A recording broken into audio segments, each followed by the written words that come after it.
Il y aura des moments qui mettront ton cœur à l'épreuve si sévèrement que tout en toi voudra abandonner, tout en toi voudra s'effondrer, tout en toi voudra sombrer, tout en toi voudra devenir fou. Tu es au milieu d'une tempête, et c'est ce que tu fais lorsque tu es seul dans cet endroit sombre qui détermine combien tu apprends vraiment de la vie. La mesure ultime d'une personne n'est pas là où elle se trouve dans les moments de confort et de commodité, mais là où elle se trouve dans les moments de défi et de controverse.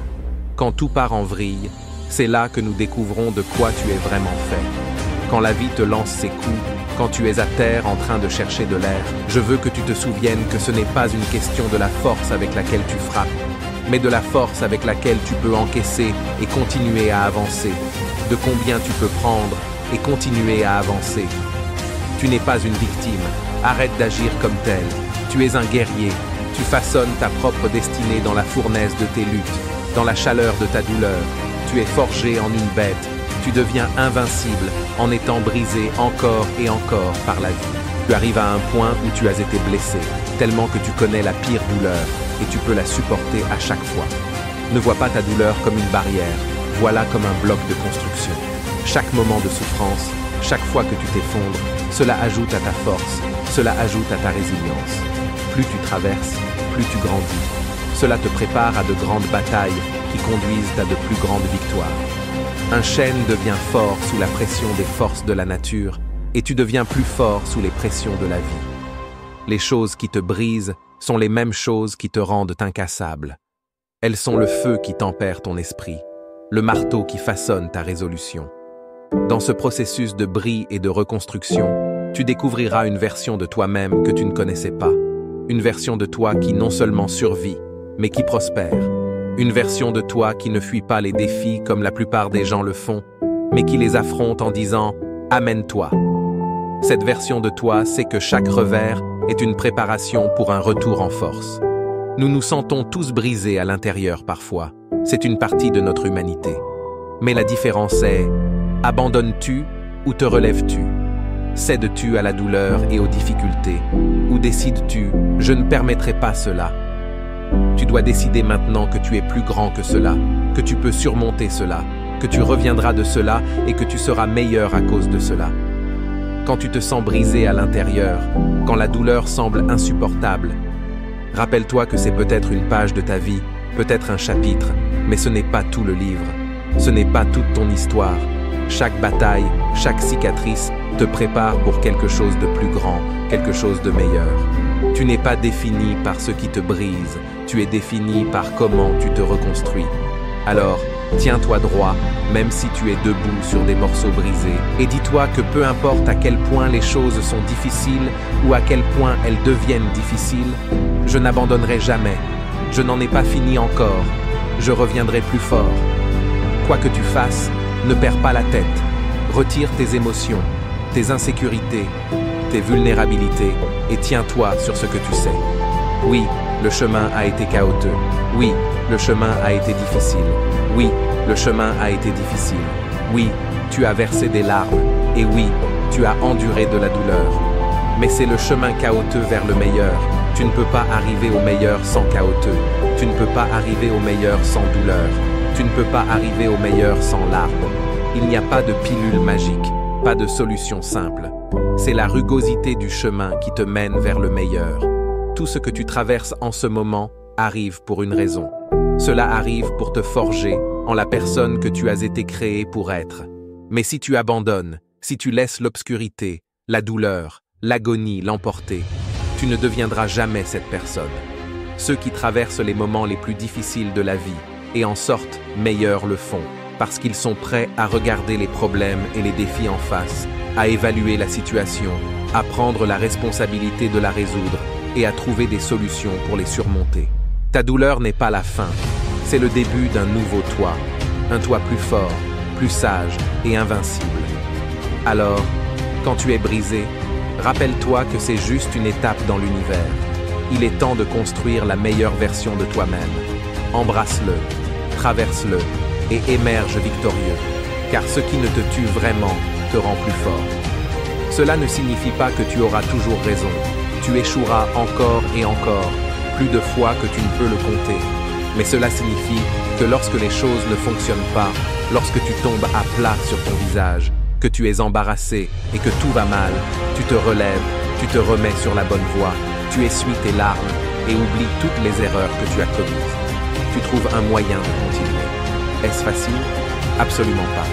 Cela prend tout en toi pour le faire. Ta voix intérieure te dira d'arrêter, d'abandonner, alors tu dois forcer ton esprit et tes sentiments à coopérer avec les objectifs que tu as mis en marche, rester concentré sur la recherche d'une solution coûte que coûte. Si tu gardes cette mentalité verrouillée dans ton cerveau et n'autorises pas les forces extérieures à interférer avec toi et tes objectifs, tu trouveras un moyen de gagner. Nous pensons tous à abandonner quand c'est difficile. Il est difficile de traiter l'information pendant la douleur, parce que cette douleur prend le dessus et tu ne peux pas penser rationnellement. Tu penses à te battre ou à fuir, te sauver toi-même, ce n'est pas une pensée rationnelle, ce n'est pas une pensée qui te fera traverser les moments difficiles. Quand tu abandonnes, ton esprit dit que nous avons terminé, donc il n'y a pas d'expansion. Il n'y a pas d'expansion quand tu abandonnes. Tu ne trouveras pas la résistance dans un environnement confortable. La seule façon de la trouver est de te noyer dans une situation où tu es complètement désorienté, où tu ne peux pas nager et tu es en train de te noyer dans la vie. Tu es maintenant dans « je dois sortir d'ici ». Tu es en mode combat ou fuite. Il fait froid, je ne peux pas être froid aussi longtemps. Et puis c'est là que cette décision d'une seconde intervient. Tu as oublié toutes les raisons pour lesquelles tu voulais être là. Tout ce que tu veux faire, c'est rentrer à la maison. Tu veux la chaleur, tu veux quelque chose à manger. Toutes ces choses de confort sont là en une seconde. Ce que tu dois faire en une seconde, c'est dire « Tu sais quoi, maman, papa, je vais trouver comment faire la brasse ou quelque chose. » C'est prendre le contrôle de ton esprit, remettre les choses dans la perspective correcte et dire « Je veux vraiment être ici et j'aurai beaucoup de ces secondes et je dois apprendre à contrôler celles-ci. Car si j'échoue à l'une de ces secondes, je ne serai pas médecin, je ne serai pas avocat, je ne saurais pas ce que c'est que de dire que ce truc est nul, je suis en train de me noyer, je suis malheureux, je souffre, je suis brisé, mais je ne vais nulle part. » Qu'arrive-t-il à ton esprit? Il dit qu'il ne part pas, donc nous devons nous étendre, nous devons grandir, nous devons résoudre ce foutu truc. Ces compartiments de ton cerveau doivent fonctionner, et ensuite, tu commences à mobiliser des parties de ton esprit que tu n'as jamais mobilisées auparavant. Quand tu es en mode souffrance et que tu dis « je ne vais pas abandonner », tu forces maintenant ton cerveau à fonctionner à un niveau auquel il n'est pas habitué. Mais ensuite, il s'y habitue. Si tu veux prendre l'île, brûle les bateaux. Quand tu brûles les bateaux, tu accèdes à un niveau de volonté, de détermination et de courage que tu n'as peut-être jamais connu auparavant. Tu deviens invincible. Si tu en as marre de recommencer, arrête de pleurnicher. Si ta vie semble parfois ressembler à du travail, c'est que tu le fais bien. Continue à pousser. Je te dis qu'il y a une percée qui arrive, et quand tu tiens ton prix, la douleur et la souffrance sembleront insignifiantes. Ne renonce pas, ça en vaudra la peine. La vie, c'est 10% ce qui t'arrive, et 90% comment tu réagis. Et je te dis que le moyen d'allumer le rêve, c'est de bloquer tout. Et tu dois croire que je suis le meilleur. Si tu es prêt à te battre à travers le cancer, à travers la lutte académique, à travers le divorce, à travers tout ce qui se dresse contre toi, de l'autre côté, c'est une vie meilleure. Ne laisse pas ce monde négatif te prendre. Ne le laisse pas te vaincre. Tu dois avoir le dos contre le mur et te donner aucune issue. Parce que quand c'est le moment de la vie ou de la mort, tu trouveras un moyen de le faire. Et je te dis, que se passerait-il si nous avions tous cette attitude après avoir affronté un rejet et un non, ou après une réunion où personne ne se présente, ou après que quelqu'un ait dit « tu peux compter sur moi » et qu'il ne tienne pas parole.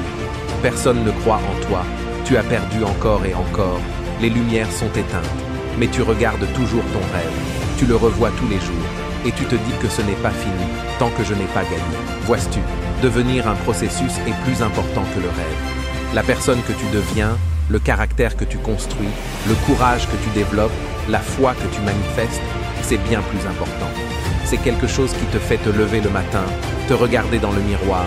Tu es une personne différente, tu marches avec un esprit différent. Quand les gens savent que tu sais ce qu'est la vie, que tu l'as embrassée, que tu sais que c'est dur mais que tu l'as fait à la maison, nous voulons tous être des bêtes. Mais sais-tu ce qu'est une bête? Une bête est quelqu'un qui peut traverser l'enfer et être reconnaissant que ses jambes fonctionnent.